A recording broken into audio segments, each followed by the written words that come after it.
On le sait, hein, les patients avec insuffisance cardiaque, c'est une maladie qui, en général, est évolutive, progressive et qui va les amener dans une classe 3 ou 4.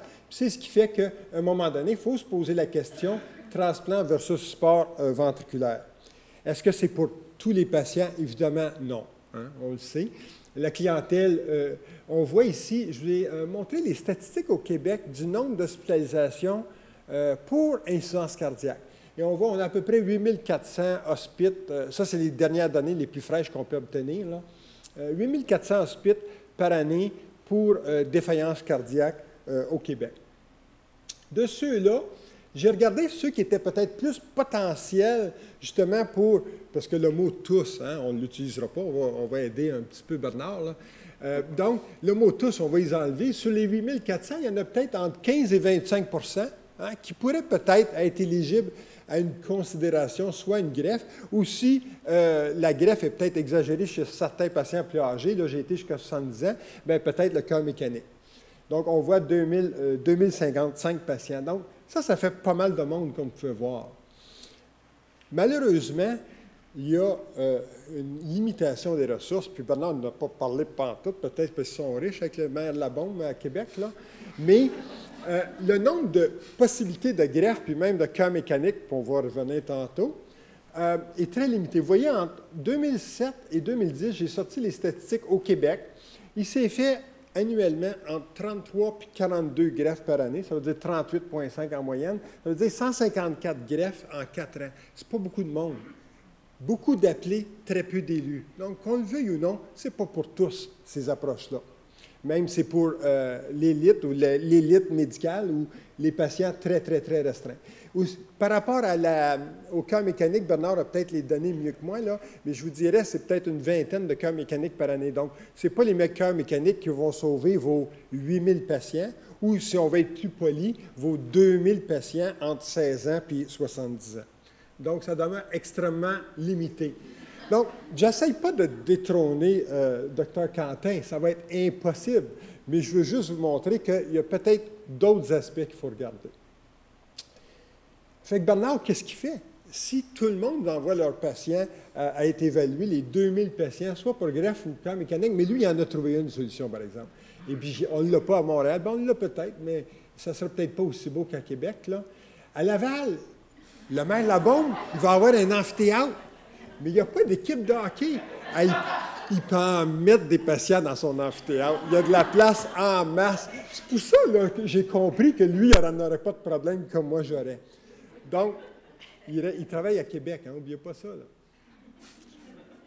Donc, en réalité, c'est quoi les questions qu'il faut se poser quand vous êtes dans une clinique d'insuffisance cardiaque? Bon, la première chose, c'est déterminer l'état clinique.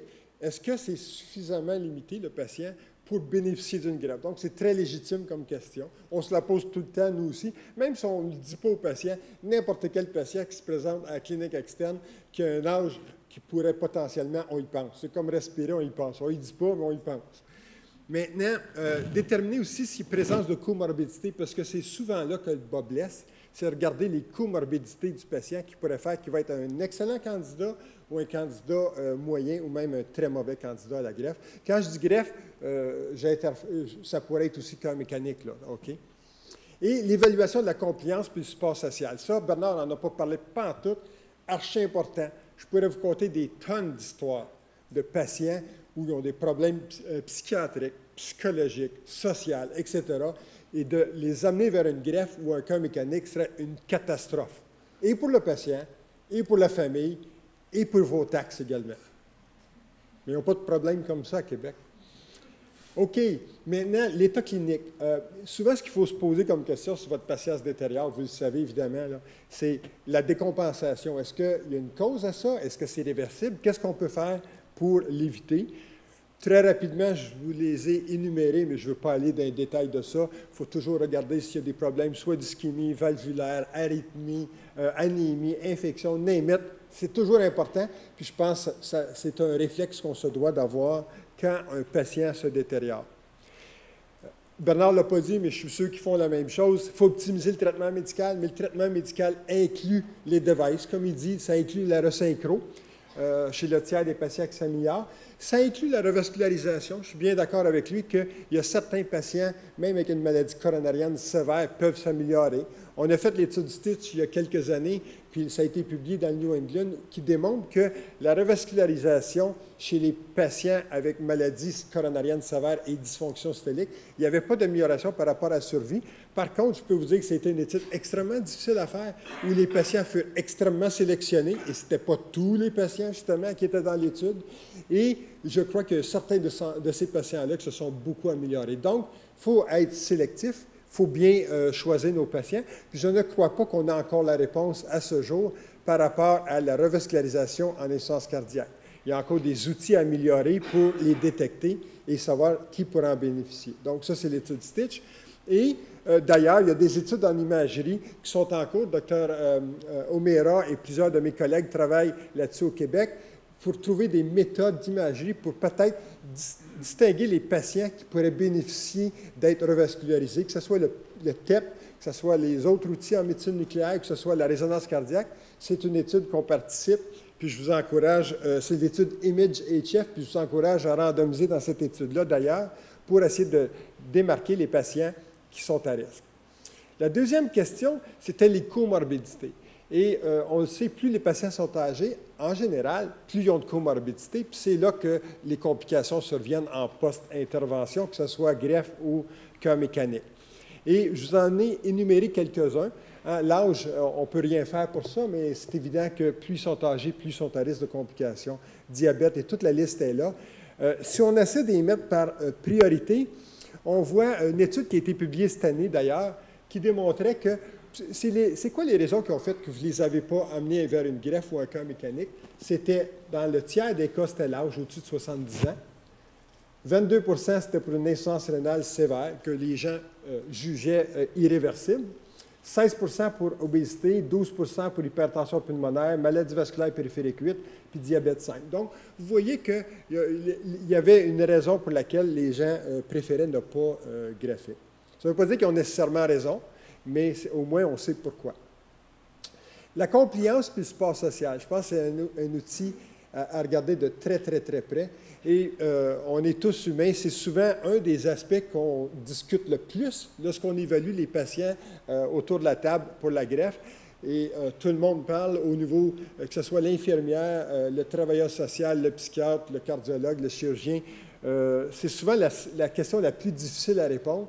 Et après plusieurs années, on a encore de la difficulté à être bon, parce qu'il y a toujours un côté, je dirais, subjectif qui rentre en ligne de compte lorsqu'on regarde ça. Par contre, j'ai regardé la littérature pour vous aider, vous dire, c'est quoi le devenir des patients qu'on savait pré-greffe? Il y en a plusieurs, là. On le savait pré-greffe qui n'étaient pas aussi compliants qu'ils devraient être. Puis c'est quoi ne pas être compliant? Bien, il manque une visite sur 2 ou une visite sur 3, il ne prend pas tous ses médicaments, etc. Bien, ce patient-là, si on décide de le greffer par la suite, ça a des conséquences. Les résultats ne sont pas aussi bons. Donc, on regarde, par exemple, ceux qui ont de la médication, les non-compliers, la colonne du milieu, puis les compliers. On voit que les non-compliers qui ont été greffés, il y a 11,8 de ces gens-là qui vont faire des rejets tardifs par rapport à juste 2,4 C'est énorme comme différence, là. Au niveau de la maladie du greffon, 53 versus 40 c'est statistiquement significatif. La retransplantation, on n'a pas compris, hein? Même si c'était des non-compliers, on en a regreffé plusieurs, puis malgré ça, on réalise que beaucoup de complications chez ces gens-là, 13 versus juste 2,5 chez les compliers. Puis le taux de décès légèrement plus haut. Pas beaucoup plus haut, mais légèrement plus haut. OK. L'autre aspect, bon, qu'est-ce qu'on entend par compliance? Parce que ce n'est pas tout à fait la même chose que ce soit compliant venir à la clinique. Il ne vient peut-être pas à la clinique parce que c'est burn-out ce jour-là, je ne sais pas. Là. On ne leur dit pas. On ne leur dit pas. Mais ceux qui viennent à leur clinique, etc., ou ceux qui étaient compliants, la survie à 2 ans était excellente. Bernard l'a montré tantôt, 91 Ceux qui sont non compliants aux meds, ça ne veut pas dire qu'ils ne prennent pas tout, ça veut dire qu'ils oublient de temps en temps seulement. Ça descend à 72 c'est énorme. Ceux qui ne sont pas compliants aux autres médicaments, ça baisse à 75 ça inclut les statines, etc. Ceux qui étaient plus ou moins compliants aux visites cliniques, vous voyez, leur survie n'est pas la même. Ceux qui continuent à fumer. Parce qu'on en greffe encore des gens qui fument.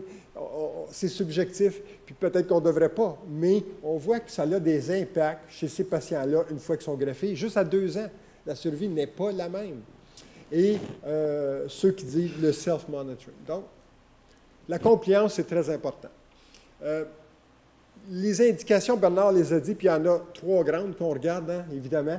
C'est absolu. Ceux qui ont un compromis hémodynamique secondaire à l'insuffisance cardiaque, par exemple, il faut regarder les chocs cardiogéniques réfractaires, ceux qui sont sous inotropes pour maintenir une perfusion ou une puis ont souvent une VO2 max en bas de 10, évidemment. Là. Ceux qui ont une ischémie ultra sévère, qui sont non revascularisables malgré toutes les prouesses qu'on fait, ou ceux qui ont des arythmies ventriculaires malignes à répétition. Patient qui a son amiodarone à haute dose, qui est sur Ticocin, qui a un défibre qui donne 30 chocs par jour, à un moment donné, on réalise qu'il y a quelque chose qui ne marche pas, puis que si on ne fait rien d'autre, il va mourir, ce patient-là. Donc, ça, évidemment, c'est les absolus que nous avons. Parmi les relatifs, Bernard les a montrés, parce que ceux qui, avec une VO2 max entre 11 ou 10 et 14, on sait que le devenir n'est pas aussi bon que si vous avez une VO2 max au-dessus de 14, mais encore une fois, on regarde les autres comorbidités, on regarde les autres aspects pour voir, puis parfois, on pourrait les rendre éligibles pour la greffe. Il ne faut pas oublier que ce n'est pas juste la VO2 max qu'on regarde, parce qu'une VO2 max à 14 pour un gars de 25 ans, c'est en bas de 55 de la prédite, puis ça serait une atteinte sévère, donc une indication. L'ischémie instable récurrente, l'insuffisance rénale, donc ça, c'est les relatives. Et là où c'est une indication insuffisante. Puis je le mentionne parce que vous, quand vous allez voir les patients à la clinique d'insuffisance cardiaque, il va avoir une fraction d'éjection à 20 bien, ce n'est pas ça qui nous excite pour savoir si on va greffer quelqu'un, nous. Parce qu'on sait que ce n'est pas un critère valide, ça. Donc, ça, ce n'est pas une raison pour référer pour la greffe comme telle. La dyspnée de la fatigue classe 3 ou 4, c'est subjectif, ça également. Donc, ce n'est pas un critère qui est... C'est sûr que ça a un moins bon pronostic, mais on ne peut pas se fier là-dessus pour dire qu'on va greffer quelqu'un comme tel. Puis, une VO2 max au-dessus de 15, en général, même s'ils sont atteints, ce n'est pas une indication. Maintenant, Bernard a parlé des VAD. Et je suis content qu'il en ait mentionné. Il a fait un beau résumé. Les VAD, évidemment, on a la chance d'avoir justement le professeur Quentin sur ce comité-là. Fait que là, il vient de régler tous mes problèmes, le professeur Quentin. Puis je suis content parce que moi, je suis au RQCT. Puis au RQCT, on disait, qui qu'on peut mettre sur ce comité-là? Moi, je dis, mettez Dr. Quentin, c'est un très bon plaidoyeur. Mais là, je ne suis pas sûr qu'on a fait la bonne chose. Là. Fait que j'ai mis Dr. Quentin sur le comité. Il a travaillé très fort. Ils ont fait un très beau rapport par rapport à ça. Puis on va revenir par rapport au rapport tantôt, Bernard. Les dispositifs d'assistance ventriculaire. Donc, qui et comment sélectionner les bons candidats? En fait, je vous mets quelques topos.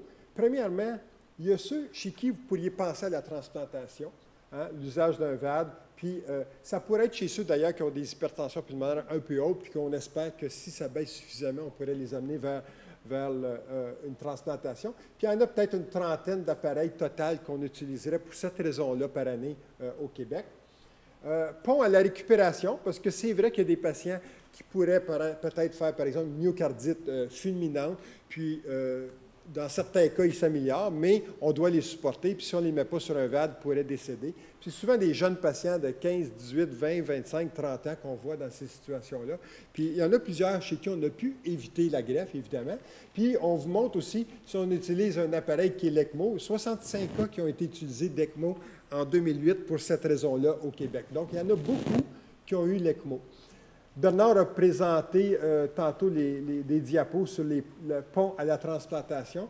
Puis on voit qu'après 6 mois, chez les patients qui étaient sur un VAD, il y en a à peu près 45 qui finalement ont pu être transplantés. Donc, c'est certainement un outil fort intéressant qui peut nous amener vers la greffe.